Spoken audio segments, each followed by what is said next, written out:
Makin menggila di tanah Palestina, Israel kali ini menyasar gereja atau tempat ibadah di Gaza, Palestina. Apa yang membuat Israel ini makin membabi buta? Kita akan bahas bersama dengan narasumber. Saya akan perkenalkan untuk Anda pemirsa. Di sebelah kanan saya ini sudah hadir ada Pak Teguh Reza Shah, pengamat hubungan internasional UNPAD. Selamat malam Pak Reza. Selamat malam. Sehat Pak? Amin. Di sebelah Pak Reza ini sudah hadir Mas Agung Nurwijoyo, pemerhati Timur Tengah dan juga pengajar hubungan internasional Universitas Indonesia. Selamat malam Mas Agung. Selamat malam Mbak. Sehat Mas Agung? Alhamdulillah sehat. Oke, saya pertama mau ke Pak Reza terlebih dahulu. Pak Reza, kali ini yang disasar oleh Israel ini adalah tempat ibadah Pak, gereja Katolik yang ada di Gaza, Palestina. Apa sebetulnya misi utama dari Israel? Ini suatu serangan yang luar biasa. Secara teori dia akan hindari itu. Karena sudah sangat banyak masjid-masjid yang dihancurkan, dibom maupun dari atas maupun dari bawah. Ini gereja kan. Gereja ini merupakan simbol dari masyarakat Katolik dan juga Ortodoks. Dari jumlah penduduk Gaza saat ini 2 juta orang, itu kalau masyarakat Katolik dan Ortodoks itu per hari ini 1.500 orang. Sebelumnya tahun 2022 itu ada 1.100 dan pada tahun 1990 itu 5.000. Jadi kita bisa melihat bahwa ini bukan hanya sekedar serangan pada kelompok tertentu, tapi bisa berpotensi memusnahkan kelompok minoritas tersebut. Dan kalau kita perhatikan statement dari Netanyahu, beliau mengatakan terjadi tidak diarahkan ke situ tapi kejadian kan. Untuk itu kita harus perhatikan, ini kan bukan dari bom, bukan dari atas ini, dari bawah, Meriam. Meriam itu kan tentunya sudah punya target kan, dan juga sebelum Meriam itu dikirimkan pelurunya, itu kan operator di lapangan sudah bisa melihat secara absis ordinat itu, titik-titik mana yang bisa diserang. Tapi Netanyahu mengatakan ini tidak disengaja. Saya mencoba melihat lebih dalam kenapa hal ini bisa terjadi ya. Dan untuk itu saya mencoba melihat bagaimana media massa Israel mengamati hal ini. Saya mencoba merujuk ke bulan April tahun ini di mana di media Haaretz itu mengatakan sangat besar bulan April ya, sangat banyak warga tentara yang mengalami post traumatic stress disorder. Jadi juga di antara mereka banyak yang bunuh diri dibandingkan kenyataan sebelum 7 Oktober tahun 2003 dan sekarang. Itu angka bunuh diri itu menaik. Kemudian juga stresnya tinggi dari para serdadu tersebut, terutama sekali pada hari-hari besar keagamaan, hari-hari besar nasional, dan saat mereka teringat pada keluarga mereka. Kita melihat juga banyak serdadu-serdadu itu yang baru sekali bertempur, rehat sebentar, kembali lagi. Jadi banyak sekali yang mengundurkan diri. Nah, jadi dari sini kita bisa menduga ini penyelidikan dari tim Netanyahu sedang berjalan ya. Tapi patut diduga itu mungkin operator-operator di lapangan itu stres karena mereka melihat banyak teman-teman mereka yang meninggal. Kemudian juga mereka banyak yang meninggal, kemudian pada saat diisolir itu benar-benar nestapa dan mengatakan akan bunuh diri. Udah dikasih kanseling, akhirnya bunuh diri juga. Psikologis ataupun mental ini sangat terganggu ya begitu. Betul. Jadi dikhawatirkan tahun 2030 nanti itu akan ada 100.000 serdadu Israel mengalami post traumatic stress disorder. Jadi ini yang mungkin menjadi pelajaran bagi seluruh dunia. Mohon mendidik tentara masing-masing itu secara benar, memperhatikan mereka ketahanan psikologis, ketahanan mental, ketahanan fisik. Karena mereka melihat saben hari kan darah, air mata, nestapa. Mereka lihat saben hari akan ada terjadi goncangan fisik kan. Melihat ada anak yang meninggal, bagaimana anak saya nanti begitu. Jadi ini yang terjadi saat ini dan tampaknya Netanyahu sedang bekerja keras agar post traumatic stress disorder ini bisa berkurang. Tapi Netanyahu kan ingin bertahan terus kan. Semakin lama dia bertahan semakin baik dan untuk itu ya tampaknya kejadian seperti ini mungkin terjadi lagi. Baik. Saya mau ke Mas Agung kalau gitu. Mas Agung, kalau kita tahu perundingan di Doha sampai saat ini kan belum juga ada hasil ya. Apakah ini terjadi? Ada kabar juga mengatakan perundingan belum mencapai kesepakatan karena memang Presiden Amerika Serikat Donald Trump menolak adanya gencatan senjata. Apa sih yang sebetulnya terjadi? Nah, saya melihatnya begini, Mbak. Jadi dalam proses gencatan senjata tersebut kan memang poin 60 hari akan dilakukan gencatan senjata sementara itu sebenarnya sudah jadi lebih sepakat lah. Yang kedua juga pertukaran sandera sebenarnya juga sudah disepakati. Tapi yang tidak menjadi poin kesepakatan kedua belah pihak Hamas dengan Israel, khususnya di Doha, itu adalah poin permintaan dari Hamas. Hamas awalnya kan punya ada 3 permintaan pokok, ya. Ya, permintaan pertama perihal masalah seingat saya ada Gaza Humanitarian Foundation, ya, lembaga bantuan kemanusiaan yang memang satu-satunya mengurus urusan masalah bantuan sekarang ada di Gaza itu dihapuskan dan diganti dengan lembaga yang lain yang lebih independen, ya, karena selama ini justru lembaga tersebut digunakan, bahkan Tom Fletcher kepala kemanusiaan PBB itu juga menyatakan bahwa keberadaan Gaza Humanitarian Foundation itu lebih digunakan Israel sebagai alat politik dan alat militer. Karena banyak 700 orang tewas dan segala macamnya. Terus yang kedua, ini perihal masalah pertukaran sandera, itu sudah kurang lebih disepakati. Yang ketiga, yang sebenarnya juga menjadi poin adalah masalah garansi. Hamas yang meminta adalah kalau bisa ada garansi bahwa tidak ada lagi bentuk pelanggaran terhadap gencatan senjata yang disepakati. Tapi 3 poin ini kemudian ditolak oleh pihak Israel. Nah, yang sekarang kemudian yang berkembang adalah yang kemudian saya dengar bahwa Hamas juga mengajukan bahwa oke, sekarang mau 50, awalnya kan 10 orang tawanan plus 18 yang sudah tewas akan dikembalikan secara bertahap. Tapi permintaan tawaran Hamas sekarang adalah sudah dikembalikan semuanya, tapi exchange-nya ada pertukarannya adalah dengan mendapatkan permanent ceasefire. Nah, poin permanent ceasefire ini yang dari awal sebenarnya Israel tidak mau menerima. Ditolak oleh Israel. Israel dari awal tidak mau menerima poin permanent ceasefire. Karena permanent ceasefire sebenarnya akhirnya akan potensi backfire untuk Netanyahu sendiri. Tapi kita akan melihat bahwa sebenarnya di sini keinginan Netanyahu adalah dominan. Netanyahu yang diinginkan oleh Netanyahu dalam poin kesepakatan dengan Hamas adalah sifatnya dominan. Yang diinginkan poinnya adalah selain masalah 60 hari dan segala macamnya tadi, itu adalah perihal bahwa Hamas ini harus dilucuti senjatanya. Dan yang kedua, pemimpin Hamas harus keluar dari wilayah Gaza. Buat Hamas itu tidak bisa diterima. Itu buat Hamas sulit juga, ya seperti itu. Jadi memang ada kesulitan. Makanya strategi yang kemudian digunakan oleh pihak Israel adalah melakukan serangan yang lebih membabi buta. Kalau yang sekarang kita dengar 1-2 hari terakhir perihal masalah serangan ke gereja Katolik. Sebenarnya gereja Katolik itu kan bukan gereja pertama, ya. Sebelum ada gereja Ortodoks yang kemudian dihancurkan oleh Israel. Nah, belum lagi kemudian 3-4 hari terakhir kita juga mendengar isu perihal masalah humanitarian city yang akan dibangun sebagai satu bentuk, kalau bahasanya Ehud Olmert itu adalah sebagai camp konsentrasi. Bahkan menggilanya Israel ini di kawasan Timur Tengah, dia membuka front baru, gitu ya.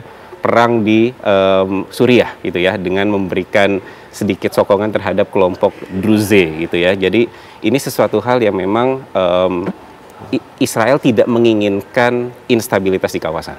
Itu menjadi poin yang kemudian akan setidaknya dalam beberapa hari terakhir kita lihat dalam poin tersebut. Israel tidak menginginkan adanya instabilitas di kawasan, ya. Betul. Poin menarik dari Mas Agung. Tapi Pak Reza, kalau kita lihat ini kan perundingan juga masih alot. Sebelumnya sempat ada titik terang bahwa yang disampaikan oleh Donald Trump, gencatan senjata ini akan setujui Hamas. Tapi nyatanya sampai sekarang juga makin sulit begitu untuk mencapai gencatan senjata. Apa sih yang sebetulnya diinginkan oleh Israel dalam perundingan antara Hamas dan juga Israel? Israel itu kan sadar gitu, masa kerjanya Netanyahu ini semakin singkat. Pengamat mengatakan makin singkat, tapi dia mengatakan kalau bisa singkat sekalipun energi saya harus habis-habisan. Kalau kita perhatikan Netanyahu berpidato di lingkungan ruangan kerja, di belakang itu ada peta. Peta itu peta Timur Tengah, tapi itu sebenarnya adalah peta dari Israel Raya. Dia itu ya, Israel Raya. Israel Raya antara Sungai Nil sampai Efrat. Di negara-negara Timur Tengah yang kita lihat selama ini itu sudah masuk dalam target dari Israel Raya. Palestina, Lebanon, Mesir, Suriah, bahkan Turki, bahkan nanti ujungnya Irak dan sebagian Arab Saudi. Jadi ini target mereka. Jadi walaupun mereka babak belur di lapangan, mereka tetap mencoba menghidupkan tungku itu. Di kalangan masyarakat Israel mulai timbul keyakinan hanya Netanyahu yang bisa membawa kita ke Israel Raya tersebut. Jadi juga kita bingung selama ini. Di satu sisi demo anti Netanyahu besar, tapi pada saat mereka ditanya kemungkinan Israel masa depan bersama Netanyahu, lebih dari 50% juga berpikir juga ya. kami setuju beliau di situ. Oke. Jadi inilah yang terjadi. Perang terbatas mungkin masih bisa ditolerir, tapi ide besar itu jangan pernah sampai hilang. Greater Israel. Dan untuk itu figur yang kuat sekarang Netanyahu. Ehud Barak nggak sekuat itu, Ehud Olmert juga nggak sekuat itu. Netanyahu bisa bertahan lama. Dan tampaknya selama Netanyahu masih menunjukkan komitmennya untuk itu, maka Amerika Serikat akan bersama dia, dan negara-negara Uni Eropa ya akan tetap banyak yang menolak mengakui kemerdekaan Palestina. Dan kita melihat Amerika Serikat itu seringkali presidennya belum menjawab, tapi kelompok-kelompok garis keras di sana ada namanya itu AIPAC, American Israel, ya. Kemudian ada juga Military Industrial Complex. Mereka itu yang hidup dari kejadian perang. Semakin banyak perang itu maka perusahaan-perusahaan besar itu semakin berjaya, dan otomatis pajak juga besar kepada negara. Menarik yang apa yang dikatakan oleh Pak Reza, bahwa yang ditargetkan Israel adalah sebetulnya membentuk Israel Raya tersebut. Nah, negara-negara di kawasan Timur Tengah ini ada yang menjadi target dari terbentuknya ambisi Israel Raya tersebut. Apakah konflik ini kemungkinan bisa juga akan meluas ke negara-negara kawasan? Kita akan bahas usai jeda. Apa kabar Indonesia Malam akan kembali untuk Anda sesaat lagi. Anda kembali menyaksikan Apa Kabar Indonesia Malam. Kita lanjutkan diskusi kita, Mas Agung. Potensi bahwa konflik ini meluas ke negara-negara kawasan ini seperti apa? Dan bagaimana sebetulnya negara-negara di kawasan Timur Tengah ini merespon adanya serangan Israel yang menyasar tempat-tempat ibadah di Gaza? Ya, kalau perihal masalah hal tersebut kan sebenarnya kita akan melihat semua punya bersuara agak keras ya Mbak, perihal masalah serangan dilakukan oleh Israel terhadap gereja tersebut. Pun juga seiring dengan hal itu sebenarnya dia berkelindan dengan isu terkait dengan rencana Israel untuk membangun yang dinamakan dengan kota kemanusiaan, Humanitarian City, yang itu berada di wilayah Rafah ya. Dan ternyata kan juga ditambah lagi dengan bagaimana kemudian penambahan koridor baru ya. Selain tadi Netzarim, Morah, tapi juga ada namanya Os Koridor. Dia membelah di wilayah provinsi Khan Yunis ya. Artinya struktur dominannya sangat terasa untuk Israel di kawasan Timur Tengah, di Palestina khususnya. Bahkan bicara tentang Humanitarian City tadi, Israel sudah melakukan dan meratakan bangunan di wilayah Rafah itu di rentang antara bulan Maret sampai dengan bulan April atau Mei di 2025 ini sudah ada sekitar seingat saya di awal itu hanya angka 15.000 bangunan yang sudah diratakan. Nah sekarang di bulan Juli itu sudah sampai sekitar 28.000 bangunan diratakan. Berarti proyeksi mereka untuk membangun Humanitarian City-nya begitu clear sebenarnya di situ. Nah bagaimana kemudian tadi kembali ke pertanyaan, apakah kemudian akan berpotensi meluas ke wilayah yang lain? Sebenarnya 1-2 hari terakhir sudah ada sinyalemen tersebut. Ya, bagaimana kemudian Israel sendiri yang sebenarnya membuat bahwa perang itu tidak hanya terfokus hanya di Gaza, tapi juga ada di Suriah. Ya. Tapi berbeda dengan tahun 2003-2024 yang kemudian perang kecenderungan adalah Israel menghadapi perang yang sifatnya multifront. Tapi kalau kemudian zaman sekarang dengan menggunakan Druze, saya pikir Israel melihat bahwa pengaruh kekuatan Iran sudah mulai melemah di kawasan. Nah, di titik tertentu Israel sudah mulai menggunakan kekuatan-kekuatan kelompok minoritas untuk menjadi proksi baru mereka. Ya. Karena Israel bagaimanapun juga mereka membutuhkan buffer zone, seperti halnya di wilayah Lebanon Selatan dan yang sekarang di wilayah Suriah. Yang menarik adalah ketika kita melihat bahwa pasca Ahmed al-Shara ini memimpin Suriah, khususnya Bashar al-Assad turun, itu dalam waktu 96 jam Israel langsung masuk ke wilayah Golan.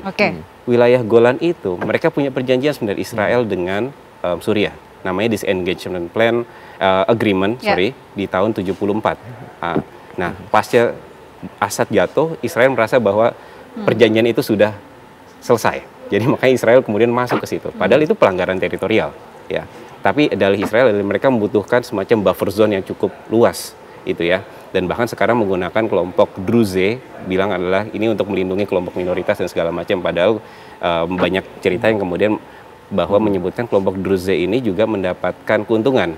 Jadi aid shipment mereka dapat, bahkan yang kedua juga mereka orang-orang Druze yang tinggal di wilayah Golan itu dan wilayah selatan Suriah itu mendapatkan akses untuk visa kerja untuk di Israel seperti itu. Nah, artinya ada fragmentasi yang diciptakan oleh Israel agar Suriah ini kembali bergejolak gitu kan. Tapi untungnya adalah kemudian kemarin misal Turki berusaha memberikan langsung tekanan kepada beberapa pihak lewat interlokutornya, dan akhirnya ada ceasefire di wilayah selatan Suriah. Jadi kondisinya sudah deeskalasi. Apa sebetulnya misi utama serangan acak di Timur Tengah? Ada juga yang mengatakan bahwa Netanyahu ini sebetulnya banyak kasus sehingga langkah ini dilakukan untuk menghindari hal tersebut. Tepat sekali. Di saat memang kita berhadapan dengan informasi yang sangat misterius ya. Kadang-kadang Times of Israel suaranya menunjukkan pro Netanyahu. Kemudian media yang lain menunjukkan sisi negatif dari Netanyahu. Jadi ini persis seperti teori disampaikan oleh Sun Tzu ya dalam bukunya The Art of War. Biarkanlah orang lain menebak-nebak sehingga mereka tidak bisa memiliki keputusan yang tepat bagaimana menghadapi Israel tersebut. Tapi dari penjelasan Pak Agung tadi itu kelihatan sekali semakin banyak krisis yang di luar Israel itu baik bagi dia karena perhatian dunia itu akan terpecah-pecah, dan pada saat itu dia akan melakukan hal-hal yang secara teori namanya divide and rule. Satu, pecah-pecah, diadu eksekutif dengan legislatif, diadu generasi muda dan generasi yang lebih tua. Kemudian semangat giroh kebangsaan itu diganggu dengan hal-hal yang materialistik. Ini kalau kita baca Zionist Protocol ya, di antara lain adalah itu, kemudian juga mengupayakan terlahirnya kepemimpinan yang lemah. Sehingga kepemimpinan yang lemah itu bisa diperas di kelak kemudian hari dan diadu oleh pemimpin-pemimpin yang siap dimunculkan lagi oleh rezim Zionis tersebut. Jadi ini adalah skenario yang sedang terjadi saat ini, dan tentunya kalau kita berpikir dari Indonesia, idealnya mereka membangun suatu ketahanan regional seperti ASEAN itu semakin jauh karena tidak mungkin mereka saat ini memiliki zone of peace, freedom, and neutrality, tidak mungkin. Kemudian juga tidak mungkin menciptakan suatu Middle East nuclear weapon free zone juga tidak mungkin. Jadi ke depan saya pikir selama Israel masih diperintah oleh seorang Netanyahu, maka Timur Tengah tidak akan aman. Terutama sekali kalau dia berbicara dengan wartawan di belakang peta Israel Raya. Itulah target masa depan dia. Salah satu alasan ini Netanyahu kan kemarin juga sempat bertemu ya dengan Trump. Apakah ini juga bisa dikatakan bahwa jaminan yang sebelumnya disampaikan oleh Trump ini kemudian tidak terakomodir sehingga gencatan senjata ini tidak bisa terwujud, Mas Agung? Saya pikir ini masih terus berjalan ya Mbak ya. Trump memang menyatakan hal tersebut, tapi memang ada beberapa keinginan Netanyahu yang ternyata di lapangan tidak mudah untuk dicapai titik temunya, khususnya dengan kelompok Hamas seperti itu. Nah, itu menjadi satu permasalahan krusial sebenarnya dalam konteks kesepakatan gencatan senjata tadi. Tapi saya kemudian melihat memang kedatangan Netanyahu ketika ke Amerika Serikat itu juga ada kepentingan perihal masalah tadi disebutkan, perihal masalah kepentingan secara pribadinya.